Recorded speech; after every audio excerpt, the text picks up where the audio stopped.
बोलिए प्रेम से श्री सद्गुरु महाराज की जय। संत सद्गुरु महर्षि संत सेवी परम जी महाराज जी की वाणी। विषय है मानव शरीर क्यों। श्री सद्गुरु महाराज की जय। ध्यान से सुनिएगा। छाग में चमड़े के वाद्य यंत्र आदि, गौ वृष अवावधि के चमड़ों पद त्राण आदि, गेंडे के चमड़े में ढाल और मृग व्याघ्र के चमड़ों में ऋषि मुनियों के आसन बनते हैं। किंतु आपने अपने लिए भी सोचा है कि आपके चमड़े का क्या होगा? उसका कुछ भी नहीं। इसलिए कहा गया है, या देही का गर्भ न कीजे, शार काग गिद्ध कहीं है, तीन नाम का विष्टा कृम हो, नातर काक उड़ई है। यह शरीर शियार काग और गिरदादि का भोजन होकर जलकर भस्मत या खाक सड़कर विष्टावृत और फिर उससे कीड़े अद्भुत होंगे। और क्या होगा? संत कबीर साहब कहें, कबीर गर्व न कीजिए, चाम लपेटे हाड़, है है बर ऊपर छत्र तर, तो भी देखे नाद। भगवान बुद्ध ने भी कहा था, अफसोस, थोड़े ही समय में यह शरीर तुच्छ हालत में बेजान बेकार लट्ठे की तरह पृथ्वी पर पड़ा रह जाएगा। ऐसी परिस्थिति में हमें क्या करना चाहिए अथवा मनुष्य शरीर की क्या उपयोगिता हो, इससे भी जानना चाहिए। अच्छा, अब आइए और संतवाणी पर विचार कीजिएगा। रामचरितमानस में लिखा है, देह धरे को यही फल भाई, भजिए राम सब काम बिहाई। अर्थात हे भाई, मनुष्य शरीर प्राप्त करने का फल है कि वह सांसारिक सभी कामनाओं को छोड़कर परमात्म भजन करे। इसको संत कबीर साहब के शब्दों में कह सकेंगे, नहीं अचाह नहीं चाह ना चरणों लो लीजिए जी। अर्थात परमात्म साधन में अनिच्छा रहित और स्वार्थ साधन में इच्छा रहित रहते हुए प्रभु चरणों में लवलीन रहना वर्तन का यह पुनीत कर्तव्य है। यह जीव चार खानियों में विभक्त है, इसको आप लोग जानते हैं। संत कबीर साहब और संत गुरु नानक साहब ने पिंड की बूंद और ब्रह्मांड को समुद्र की उपमा देते हुए कहा है कि समुद्र में बूंद है, इसको तो सब कोई जानते हैं लेकिन और देखते हैं, किंतु बूंद अर्थात पिंड में अंदर समुद्र अर्थात ब्रह्मांड है, इसको बिरले ही जानते हैं। गुरु नानक देव जी ने तो बताया कि शरीर रूप गुफा में अकुट भंडार भरा हुआ है और परम परमात्मा भी इस शरीर में विराजमान है। संत कबीर साहब ने कहा, यह शरीर रूप घर देखने में तो 3.5 हाथ का या अधिक 4.25 हाथ का है, लेकिन इसकी गहराई महासमुद्र से भी अत्यधिक है। क्योंकि समुद्र की तो था है और यह शरीर अथाह है, लेकिन जो इसको डुबकी लगाता है वह बहुमूल्य रत्नराज परमात्मा को पाता है।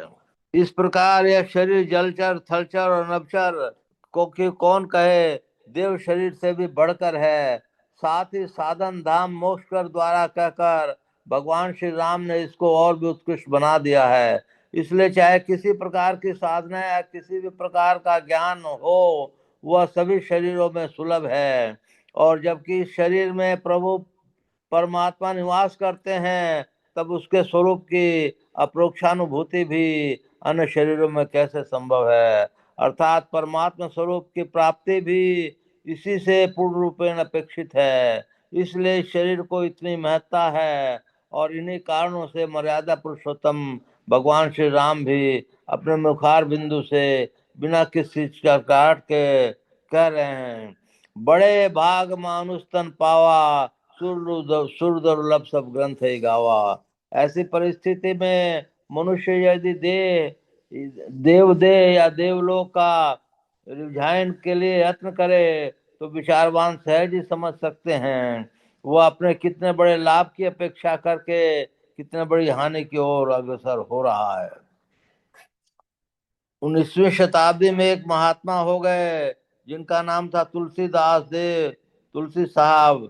देव शरीर एवं देवलोक वासियों की अपेक्षाकृत मानव शरीर को उत्कृष्ट बतलाते वे कहते हैं, नर्तन दुर्लभ देव को सब कोई कहत पुकार, सब कोई कहत पुकार देव देही नहीं पावे, ऐसे मूर्ख लोग स्वर्ग में आस लगावे, पुण्य छीन हो ताहि स्वर्ग से नरक में जावे, बर में चारों खाने पुण्य कहीं ताहि रिजावे, तुलसी सतमत तत कहे स्वर्ग पर करे खखार, नर्तन दुर्लभ देव को सब कोई कहत पुकार।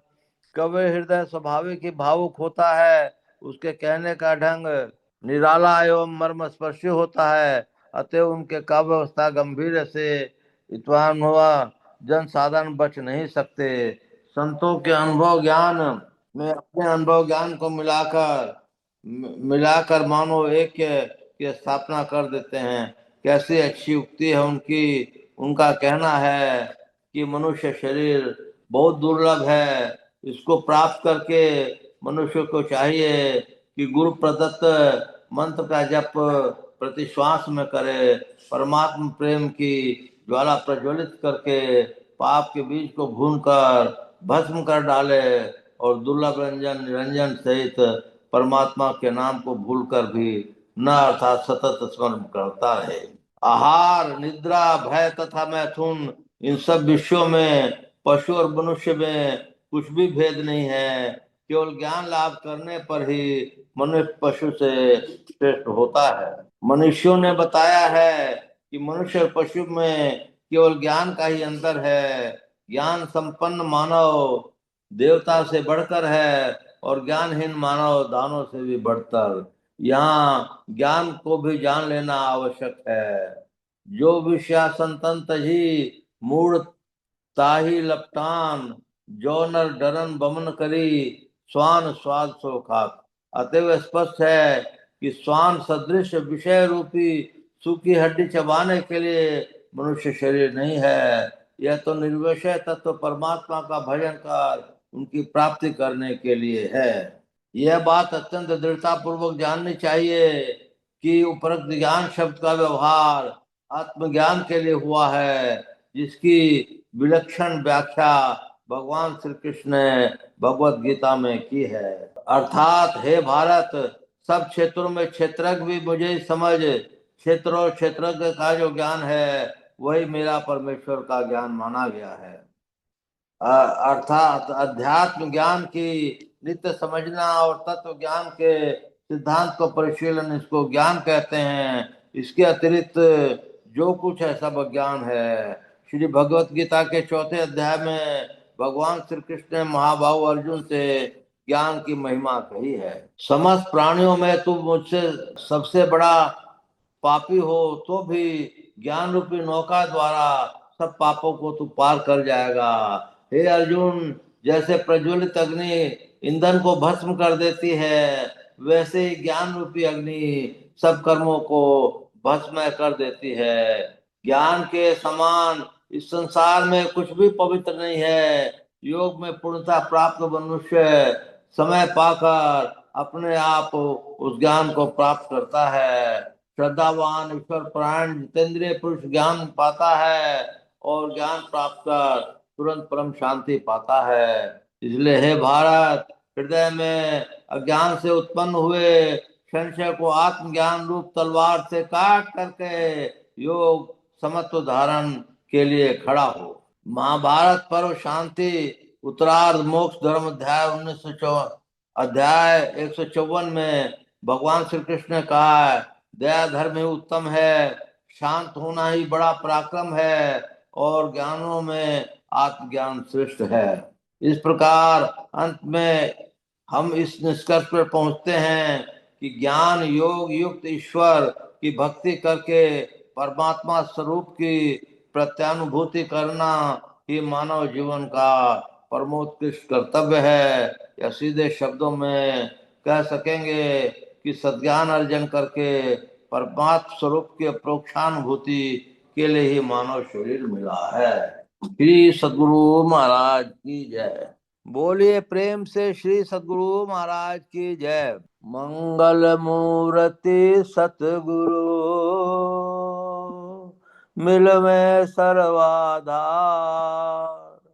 मंगलमय मंगल करण विनमो बारंबार।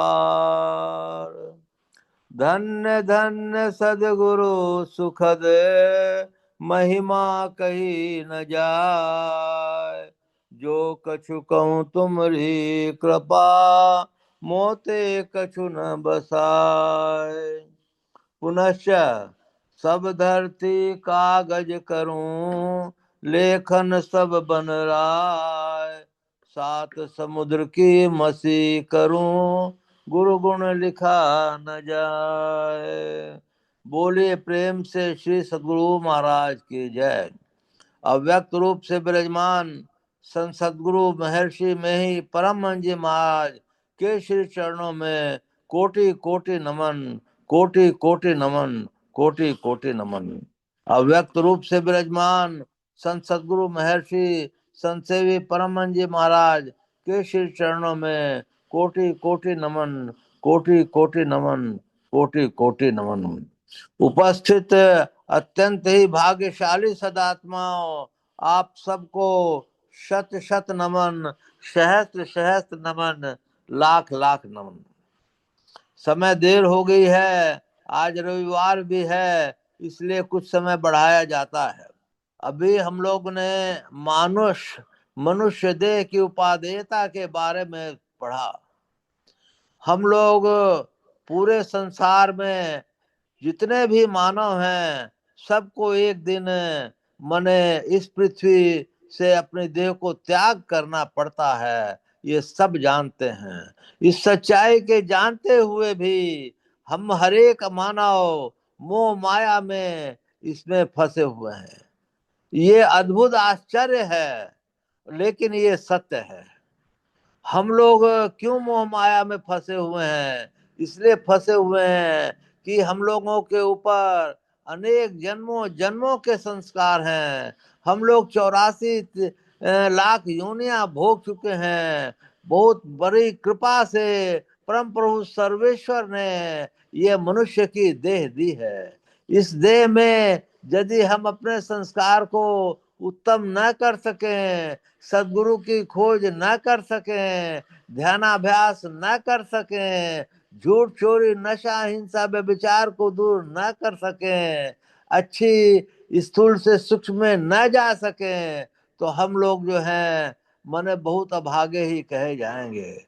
हम लोगों को प्रयत्न करना है कि इस मनुष्य शरीर को पा करके परम प्रभु सर्वेश्वर के पास जाने का प्रयत्न करना चाहिए।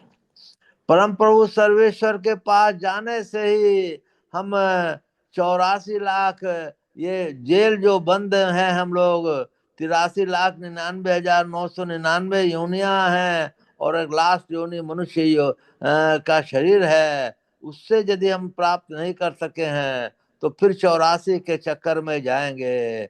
एक दफे 84 के चक्कर में जाने से एक संत महात्मा ने बताया कि 2.25 अरब बरस के बाद मनुष्य का शरीर मिलेगा। हम लोग को सोचना चाहिए, यदि ये बात इतनी सत्य है तो 2.25 अरब बरस तक भटकेंगे, बड़ी बुरी दुर्दशा हो सकती है।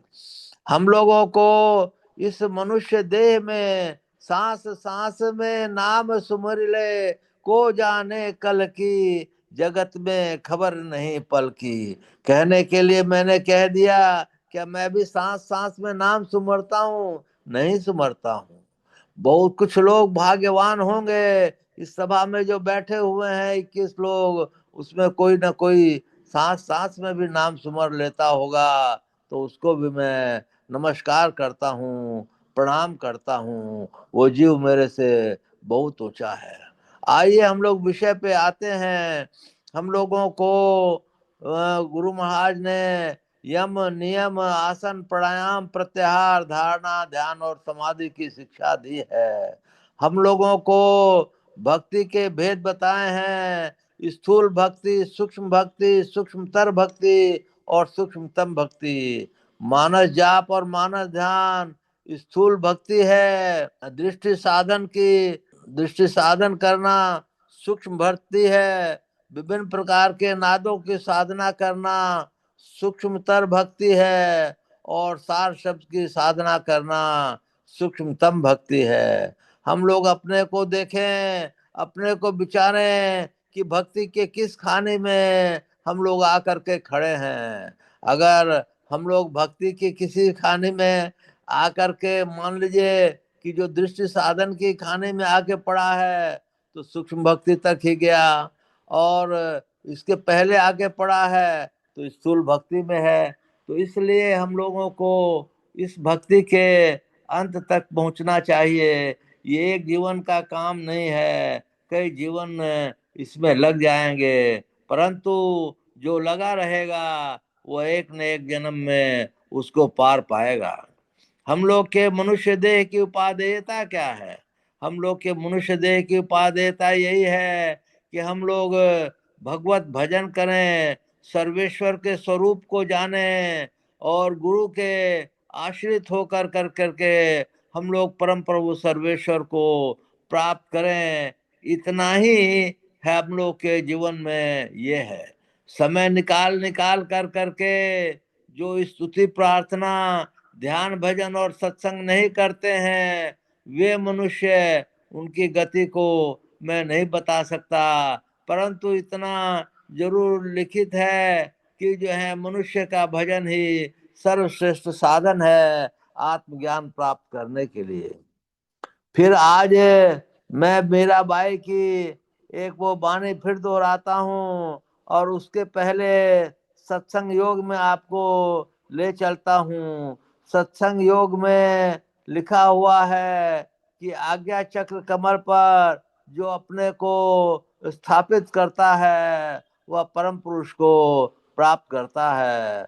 उसके आगे सहज दल कमल में लिखा हुआ है, सहज दल कमल में जीव, सभी जीव को यहाँ तक लाया जाता है, और फिर जीव को, दुनिया को, जीव को संसार में लौटाया जाता है, इसी जगह से जीव को लौटाया जाता है। तो सहज दल के बाद हम लोगों को सहज दल से जीव को संसार में लौटाया जाता है। तो इससे ये आभास होता है कि सहज दल से, कमल से ऊपर हम लोगों को जरूर पहुंचना चाहिए। सहज दल कमल से ऊपर त्रिकुटी है, त्रिकुटी में चेतन रूपी सूर्य के दर्शन होते हैं, और चेतन रूपी सूर्य के दर्शन होने से हम लोग बहुत कुछ प्राप्त करते हैं। जैसे सारे संसार का ज्ञान हम लोगों को प्राप्त हो जाता है, ऐसा कहीं कहीं संतवाणियों में और महात्माओं के मुख से सुनने में आता है। यदि हम लोग सहज त्रिकुटी में पहुंच जाते हैं, इसके बाद हम लोग का अनहद नाद और अनाहत नाद, यही दो बाकी रह जाते हैं। उनको करने के लिए हम लोग को काफी समय लगेगा, लेकिन फिर भी जो है हम लोगों को आशा नहीं छोड़नी चाहिए। सहज दल कमल के पहले हम लोगों को पांच तत्वों के पांच रंग नजर आते हैं। पहले हम लोग मानस ध्यान पे चलें। मानस ध्यान यदि हो जाता है तो आज्ञा चक्र पर गुरु रूप स्क्वायर रूप में नजर आता है, ऐसा साधु महात्मा लोग कहते हैं। मानस ध्यान होने के बाद ही दृष्टि साधन हो सकता है। दृष्टि साधन में सत्संग योग के अनुसार सम विचार, संतोष और साधु संग होने के बाद ही बिंदुमय शक्ति आपको दिख सकती है। बिंदुमय शक्ति दिखने से आप प्रकाश मंडल में जा सकते हैं। प्रकाश मंडल के अंतिम अवस्था में आपको दिव्य दृष्टि प्राप्त हो जाती है। दिव्य दृष्टि प्राप्त होने पर आप फिर जो है सूर्य के दर्शन जो है करने में जा सकते हैं, और सूर्य के दर्शन करके आखिरी स्टेज में आपको मीराबाई की वाणी में लिखा है कि कर्म मंडल नाश को प्राप्त हो जाता है, और कर्म मंडल नाश को प्राप्त होने के बाद अनहद नाद में आप चले जाते हैं। अनहद नाद सुनने से फिर जो है कई समय के बाद आप अनाहत नाद में भी चले जाते हैं। हमारा मनुष्य जन्म का काम सफल हुआ। हम आत्मा से हम जीवात्मा हो जाते हैं। चेतन रूपी माने चेतन तो सभी शरीरों में है, लेकिन वो चेतन का पूर्ण ये है, उसी से हम लोग फिर जो है परमात्मा में मिल जा सकते हैं या संत हो जा सकते हैं। यही जीवन का उद्देश्य है। इसलिए सांस सांस में नाम सुमर ले, को जाने कल की जगत में खबर नहीं पल की। झूठ कपट कर माया जोड़ी, बात करे छल की जगत में खबर नहीं पल की। इसलिए हम लोग के सामने सदाचार सहित रह कर करके ध्यान भजन कर करके, ध्यान बिंदु परिषद में शून्यगत मन को ध्यान कहते हैं, उस स्थिति में आ कर करके फिर समाधि में जा कर कर कर करके इस तरह से हम लोग को ये करना चाहिए कि हम लोग इसी जन्म में सर्वेश्वर को प्राप्त कर लें। नहीं हो तो कई जन्मों में प्राप्त कर लें, लेकिन अपना मार्ग इतना दृढ़ रखें कि अंत गति सो मति, अंत में हमको गुरु सर्वेश्वर ध्यान आए, ताकि हमारा मनुष्य जन्म सुनिश्चित हो जाए। और उसके बाद वो संस्कार जो हम लोग को गुरु महाराज ने दिए हैं वो फिर अगले जन्म में भक्ति कराएगा, ऐसा भगवान श्री कृष्ण भी कहते हैं। इसलिए हम लोग को भक्ति में निरंतर सारे कामों को छोड़कर सत्संग में आना चाहिए। और सत्संग में ध्यान भजन और सत्संग इन्हीं सब की शिक्षा दीक्षा होती है। इसलिए इसको कभी भी नहीं भूलना चाहिए। सत्संग सर्वोत्कृष्ट यज्ञ है, माने जगह है, और इससे परम प्रभु सर्वेश्वर की प्राप्ति होने की इच्छा जगती है। बोलिए प्रेम से श्री सद्गुरु महाराज की जय।